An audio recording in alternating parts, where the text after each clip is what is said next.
नमस्कार मुलांनो, कसे आहात? मजेत ना? चला, आज मी तुम्हाला एक गोष्ट सांगते. एकदा एक कोल्हा जंगलात भटकत असतो. त्याला खूप भूक लागलेली असते. चालता चालता तो एका द्राक्षाच्या वेलीजवळ येतो. वेलीवर टोकदार रसाळ हिरवीगार द्राक्षे असतात.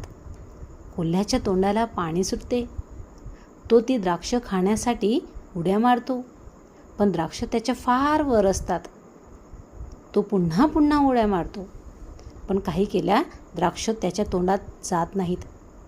शेवटी थकून आणि वैतागून तो तिथून निघून जातो आणि म्हणतो, हे द्राक्ष तर आहेत कशी, नक्कीच आंबट असतील, आणि तिथून मोठ्या तोऱ्याने निघून जातो.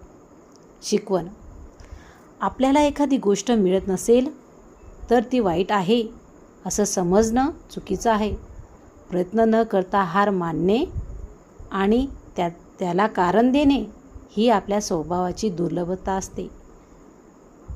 धन्यवाद.